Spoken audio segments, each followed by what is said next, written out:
Hello दोस्तों, कैसे हैं आप सब लोग। कॉमर्स की ऑनलाइनर एमसीक्यूज़ में आप सब लोगों का एक बार फिर से बहुत बहुत स्वागत है, वेलकम है। आज का ये चैप्टर हमारा पार्टनरशिप चैप्टर है और बिजनेस स्टडीज़ में जो पार्टनरशिप थ्योरिकल चैप्टर है उससे रिलेटेड आज की इस वीडियो में क्वेश्चन होने वाले हैं। इस वीडियो में आपको कोई भी न्यूमेरिकल क्वेश्चन से रिलेटेड अभी एमसीक्यूज़ नहीं मिलेंगे, उसकी आने वाले दिनों में मैं वीडियो बना के आपके साथ शेयर करूँगा। फिलहाल अभी थियरिकल वीडियो को मैंने बनाया है, जो भी क्वेश्चन हमारे यहाँ से बन सकते हैं और जिस टाइप के क्वेश्चन आए हुए हैं उससे रिलेटेड ये एमसीक्यूज़ हैं। चलिए वीडियो को स्टार्ट करते हैं। स्टार्ट करने से पहले ये आपसे रिक्वेस्ट है यार, चैनल को शेयर करो, सब्सक्राइब करो, लाइक करो और अपना चैप्टर से एमसीक्यूज़ जो भी चाहिए उसको आप कमेंट कर दो, उस पर मैं वीडियो बनाऊंगा। चलिए वीडियो को स्टार्ट करते हैं और देखते हैं कि आज का पहला क्वेश्चन हमारा क्या है। पहला क्वेश्चन है, एक गैर बैंकिंग व्यवसाय में साझेदारों की अधिकतम संख्या होती है, यानी कि पार्टनरशिप की संख्या को पूछा जा रहा है और ये एक गैर बैंकिंग की बात की जा रही है, यानी कि एक सामान्य साझेदारी में साझेदारों की संख्या कितनी होती है। तो ऑप्शन नंबर हमारा B is the right answer हो जाएगा। एक सामान्य साझेदारी में साझेदारों की जो अधिकतम संख्या होती है वो 50 होती है। यहीं पे क्वेश्चन में ये रहता है कि बैंकिंग व्यवसाय में पार्टनरों की जो अधिकतम संख्या होती है वो कितनी होती है, तो बैंकिंग व्यवसाय में पार्टनरों की अधिकतम संख्या 10 होती है। तो option number B is the right answer. प्रश्न नंबर 2 है, व्यक्तियों का आपसी संबंध से बना संघ साझेदारी होती है, यानी कि दो या दो से अधिक व्यक्ति जब आपस में मिल जाते हैं तो उनका मकसद क्या होता है, उनका उद्देश्य क्या होता है, साझेदारी को बनाने का उद्देश्य क्या होता है। आइए ऑप्शन को पढ़ लेते हैं। ऑप्शन नंबर ए कह रहा है, ऑप्शन ए है जब इसका उद्देश्य मानवता के कल्याण के लिए सेवाएं प्रदान करना हो। ऑप्शन बी है जब इसका उद्देश्य किसी पूर्ण का कार्य करना हो। ऑप्शन सी है जब इसका उद्देश्य लाभार्जन के उद्देश्य से व्यापार करना हो। और ऑप्शन डी है उपयुक्त में से सभी। दोस्तों, आपको मालूम होना चाहिए कि व्यवसाय एक ऐसी प्रक्रिया होती है जो निरंतर चलने वाली एक प्रक्रिया होती है और व्यवसाय करने या व्यापार करने का जो मुख्य उद्देश्य होता है वो हमारा लाभ कमाने का उद्देश्य होता है, न कि सेवा करना। तो ऑप्शन नंबर सी हमारा राइट आंसर हो जाएगा, जब इसका उद्देश्य लाभार्जन के उद्देश्य से व्यापार करना हो। प्रश्न नंबर 3 है, एक फर्म में साझेदारी की अधिकतम संख्या निर्धारित की गई है, यानी कि पार्टनरशिप में जो अधिकतम संख्या 50 निर्धारित की गई है वो किसके द्वारा निर्धारित की गई है। ऑप्शन ए है अनुबंध अधिनियम के द्वारा, बी है साझेदारी अधिनियम के द्वारा, सी आयकर अधिनियम के द्वारा, डी इनमें से कोई नहीं। तो साझेदारी में जो साझेदारों की संख्या है दोस्तों, वो पार्टनरशिप एक्ट या अनुबंध अधिनियम या साझेदारी अधिनियम या आयकर अधिनियम के द्वारा निर्धारित नहीं की गई है, बल्कि वो कंपनी अधिनियम के द्वारा निर्धारित की गई है, जिसमें पार्टनरों की संख्या के बारे में बताया गया है कि वर्तमान समय में पार्टनरों की संख्या अधिकतम 50 हो सकती है। तो ऑप्शन नंबर डी हमारा इसमें राइट आंसर हो जाएगा, उपयुक्त में से कोई नहीं। ऑप्शन नंबर डी, उपयुक्त में से कोई नहीं। प्रश्न नंबर 4 है, एक साझेदारी फर्म धन को प्राप्त नहीं कर सकती, यानी कि वो कौन सा ऐसा माध्यम है जिससे पार्टनर अपने पार्टनरशिप फर्म के लिए पैसे प्राप्त नहीं कर सकते हैं। ऑप्शन नंबर ए देखते हैं, बैंक ऋण ले सकते हैं। हाँ, ये तो कर सकते हैं कि पार्टनरशिप फर्म चाहे तो वो अपने फर्म के नाम से बैंक से लोन ले सकती है। बी है सरकार से ऋण, ये भी पॉसिबल है कि वो गवर्नमेंट से भी लोन ले सकते हैं। सी है ऋण पत्र जारी करके, यानी डिबेंचर इशू करके।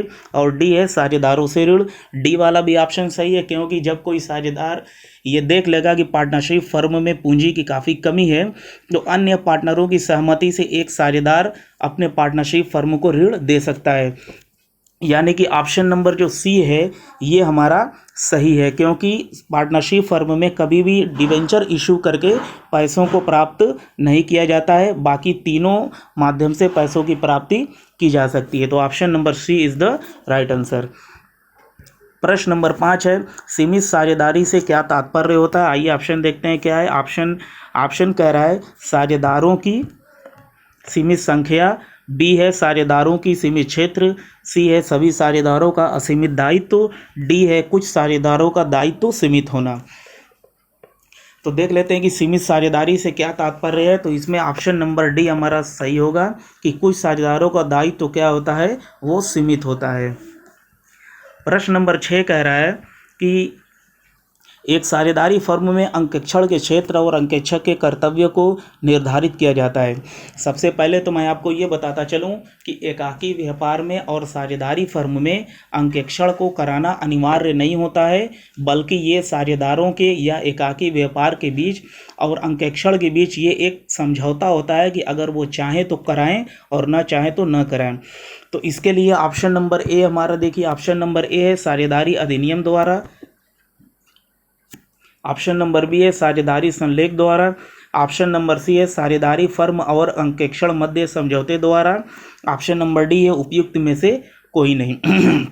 तो अभी मैंने आपको बताया कि साझेदारी और एकाकी व्यापार में अपने फर्म का अंकेक्षण कराना अनिवार्य नहीं होता है, बल्कि आपसी समझौते से अगर हम चाहें तो अपनी फर्म का अंकेक्षण करवा सकते हैं। तो ऑप्शन सी हमारा राइट हो जाएगा, साझेदारी फर्म और अंकेक्षण के बीच समझौते द्वारा। प्रश्न नंबर 7 है, साझेदारी फर्म की आय में साझेदार का भाग होगा। यानी कि साझेदारी फर्म एक व्यापार करती है और व्यापार करने के बाद ईयर के आखिर में, वर्ष के अंत में जो भी उसको लाभ होता है, क्या वो साझेदारी में जो लाभ वो बांटा जाएगा वो कर योग्य होता है या करमुक्त होता है या आंशिक करमुक्त होता है या 6% तक करमुक्त होता है। ठीक है, तो इसमें क्या होता है कि जब साझेदारी फर्म को लाभ होता है तो साझेदारी फर्म कुल लाभ में से ही अपने टैक्स को जमा कर देती है। ठीक है, कुल लाभ में से ही टैक्स को अपने जमा कर देती है। उसके बाद जो कुछ बच जाता है तो सभी साझेदार अपने लिखित समझौते के अकॉर्डिंग, या अगर साझेदारी संलेख नहीं बनाया गया है तो वो आपस में बराबर अनुपात में बांट लेते हैं। तो इस तरीके से उनकी जो भाग होता है लाभ में पाने का, वो पूरी तरीके से करमुक्त होता है। यानी कि ऑप्शन नंबर सी हमारा राइट आंसर हो जाएगा, पूरी तरह से करमुक्त होता है, क्योंकि जब लाभ होता है तो कंपनी फर्म उसी में अपना टैक्स दे देती है और टैक्स देने के बाद ही सभी साझेदारों में वो डिस्ट्रीब्यूट किया जाता है। प्रश्न नंबर 8 है, एक अपंजीकृत फर्म, यानी कि एक अपंजीकृत फर्म क्या कर सकती है।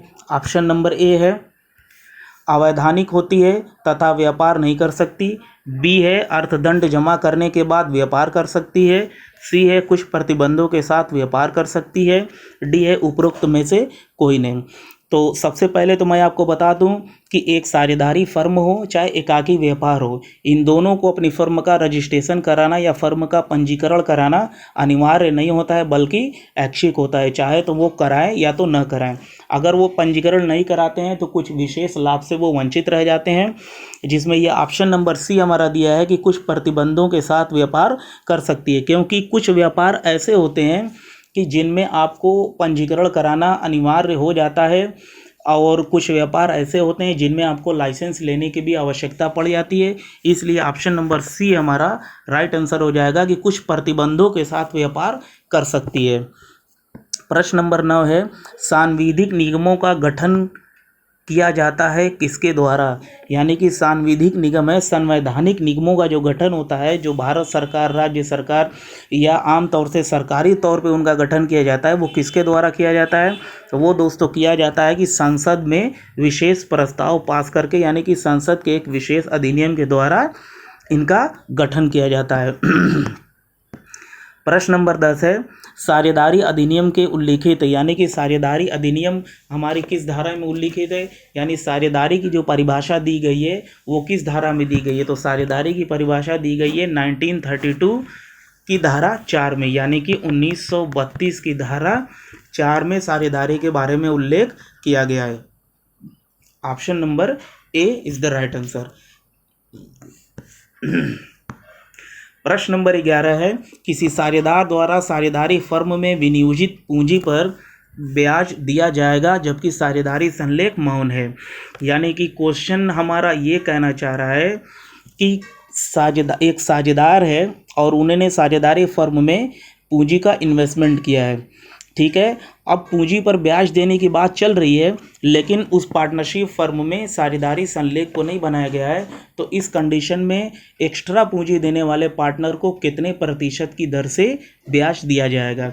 दोस्तों, जब कभी साझेदारी फर्म में कोई भी पार्टनर जितनी कैपिटल देना हो और उससे अधिक कैपिटल इन्वेस्ट करता है या देता है फर्म को कर्ज के तौर पर, तो उस कंडीशन में साझेदारी संलेख की अनुपस्थिति की दशा में 6% की दर से उसको वार्षिक ब्याज दिया जाएगा। अगर साझेदारी संलेख बनाया गया है तो ये दर बढ़ सकती है, ये आपसी समझौते के अनुसार वो लोग तय कर लेंगे।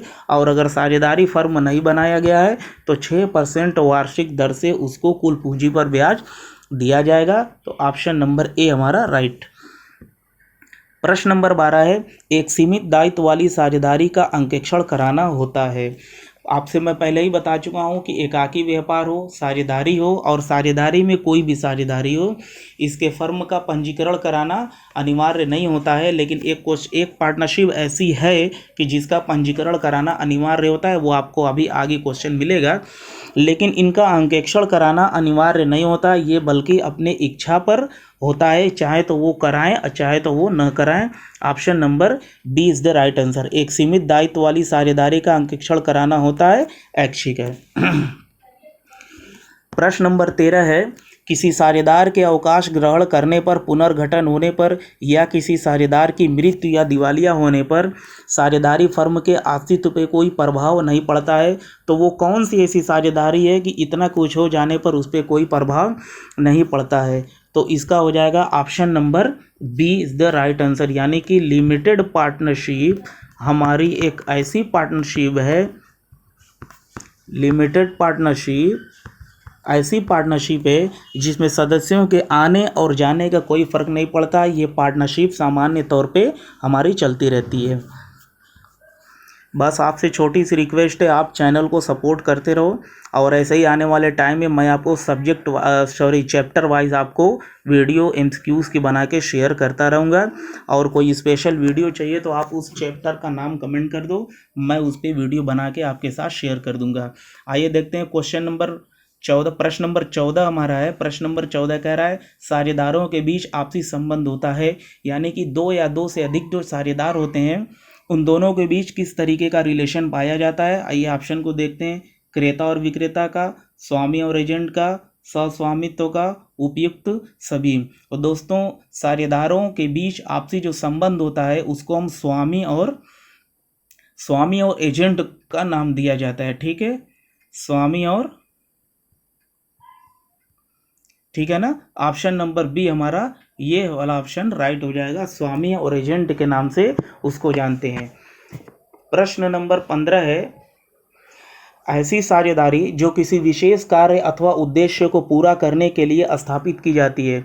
यानी कि कोई पार्टनरशिप है जो कि अपने उद्देश्य को हासिल करने के लिए, अपने उद्देश्य को प्राप्त करने के लिए बनाई जाती है, और जैसे ही उस उद्देश्य की प्राप्ति हो जाती है तो साझेदारी की समाप्ति हो जाती है। तो ऐसी साझेदारी को हम बोलते हैं विशेष साझेदारी। ऑप्शन नंबर बी, यानी कि हमारा मेन विशेष जो उद्देश्य है उसको प्राप्त कर लेने के बाद इस पार्टनरशिप को खत्म कर दिया जाता है। तो प्रश्न नंबर 15 में ऑप्शन नंबर बी हमारा राइट आंसर है। प्रश्न नंबर 16 है, अनिवार्य पंजीयन के संबंध में किस साझेदारी को सम्मिलित किया जाता है। यानी कि कौन सी ऐसी साझेदारी है जिसका पंजीकरण कराना अनिवार्य है। दोस्तों, एकाकी व्यापार और साझेदारी फर्म का पंजीयन कराना या पंजीकरण कराना अनिवार्य नहीं होता है, लेकिन ये सीमित दायित्व वाली जो साझेदारी होती है, लिमिटेड लायबिलिटी पार्टनरशिप LLP जो होती है, इसका पंजीकरण कराना अनिवार्य होता है। तो option number A is the right answer. अब क्वेश्चन में आपसे ये पूछा जा सकता है कि सीमित दायित्व साझेदारी किस अधिनियम के अंतर्गत आती है, तो ये आती है आपके 2008। ठीक है, 2008 के अंतर्गत आती है। तो ऑप्शन नंबर ए हमारा राइट आंसर हो जाएगा कि सीमित साझेदारी का जो सीमित साझेदारी जो है उसके फर्म का रजिस्ट्रेशन कराना अनिवार्य होता है, और ये पार्टनरशिप अधिनियम 2008 के अंतर्गत आती है। प्रश्न नंबर 17 है, किसी संपत्ति के एक से अधिक स्वामी या किसी संपत्ति के संयुक्त स्वामित्व को कहा जाता है। यानी कि कोई संपत्ति है जिसके एक स्वामी न होकर के कई एक स्वामी हैं, तो इस कंडीशन में ऐसे लोगों को, इन सब के लिए एक नाम क्या दिया गया है, तो इन सब लोगों के लिए एक नाम दिया गया है सहस्वामित्व। ऑप्शन नंबर सी, ठीक है, सहस्वामित्व इनको कहा गया। ऑप्शन नंबर सी हमारा राइट हो जाएगा। प्रश्न नंबर 18 है, प्रश्न नंबर 18 है, ऐसी साझेदारी जो फर्म में न तो ऐसा साझेदार जो फर्म में न तो पूंजी लगाता है और न ही लाभ हानि में हिस्सा लेता है और न ही फर्म के संचालन में कोई भूमिका निभाता है, ऐसे साझेदार को हम क्या कहते हैं। दोस्तों, जब भी कोई ऐसे साझेदार की बात आ जाए कि वो फर्म में न 1 रुपया देता है न लाभ में हिस्सा प्राप्त करता है, उसका कोई फर्म से मतलब ही नहीं होता है, तो ऐसे साझेदार को हम कहते हैं नाम मात्र का साझेदार। क्या कहते हैं? नाम मात्र का साझेदार। ये नाम मात्र का साझेदार वो साझेदार होते हैं जो किसी भी तरह का इन्वेस्टमेंट करने के बजाय बल्कि साझेदारी फर्म को वो सिर्फ और सिर्फ अपने नाम का यूज़ करने के लिए उनको परमिशन दे देते हैं कि आपको जो भी काम करना है आप काम करो, बस आप नाम मेरा यूज़ कर लो। यानी कि अपने नाम की जो अथॉरिटी है साझेदारी फर्म को सौंप देना, तो ऐसे साझेदार को हम नाम मात्र का साझेदार कहते हैं। तो option number B is the right answer. प्रश्न नंबर 19 है, एक बैंकिंग का व्यवसाय करने वाली साझेदारी फर्म में अधिकतम संख्या हो सकती है। यानी कि एक सामान्य साझेदारी में जो साझेदारों की संख्या अधिकतम 50 होती है और न्यूनतम संख्या 2 होती है, उसी तरह एक बैंकिंग व्यवसाय में काम करने वाली साझेदारी में जो न्यूनतम संख्या होती है, यानी कि जो मिनिमम होती है वो 2 होती है और जो मैक्सिमम होती है वो 10 होती है। ठीक है दोस्तों, कितनी होती है? 10। तो ऑप्शन नंबर सी हमारा राइट हो जाएगा। प्रश्न नंबर 20 है, 20 है, साझेदारी संलेख को जाना जाता है। यानी कि साझेदारी संलेख हम किसको कहते हैं कि एक साझेदारी फर्म के द्वारा बनाए गए जितने भी नियम होते हैं या साझेदारी फर्म को चलाने के संबंध में जितने भी नियम और कानून, जितने भी लाभ वितरण करना, हानि वितरण करना या इंटरेस्ट ऑन लोन या इस तरीके की जितनी भी कंडीशंस है जिनको हम लिख सकते हैं और फर्म को चलाने के लिए रूल नियम बनाने चाहिए, उन्हीं को हम साझेदारी संलेख के नाम से जानते हैं। पार्टनरशिप डीड के नाम से जानते हैं। ठीक है ना, पार्टनरशिप डीड के नाम से जानते हैं। तो साझेदारी संलेख को और किस नाम से जाना जाता है? तो साझेदारी संलेख को साझेदारी अंतर नियम के नाम से जाना जाता है। यानी ऑप्शन नंबर सी हमारा राइट आंसर हो जाएगा। तो ये था वीडियो का लास्ट क्वेश्चन। उम्मीद करता हूँ आप सब लोगों को क्वेश्चन पसंद आया होगा। अभी 1-2 वीडियो और पार्टनरशिप के एमसीक्यूज में मैं बनाऊंगा। अभी कुछ क्वेश्चन रह गए हैं, उसके बाद हम पार्टनरशिप अकाउंट से रिलेटेड जितने भी एमसीक्यूज हो सकते हैं मैं आपके साथ शेयर करूंगा। क्वेश्चन दोस्तों मोस्ट इंपॉर्टेंट है। ये सारे क्वेश्चन ऐसे हैं, आप खुद प्रीवियस ईयर में देख लो, इसी टाइप के क्वेश्चन बना करके आयोग के द्वारा पूछे गए हैं। मैं कोशिश कर रहा हूं कि ज़्यादा से ज़्यादा उनके करीब पहुंचा जा सके, ताकि एक भी क्वेश्चन जो है हमारा वेस्ट ना हो, बर्बाद ना हो। ठीक है, तो मिलते हैं नेक्स्ट वीडियो में। आज के लिए बस इतना ही। बस चैनल को आप सपोर्ट करते रहो, शेयर करते रहो, लाइक करते रहो, और चैप्टर से रिलेटेड आप कमेंट कर दो। कुछ भी कमेंट करो, नेगेटिव पॉजिटिव कमेंट एक कर दिया करो। ठीक है, मिलते हैं नेक्स्ट वीडियो में। Thank you.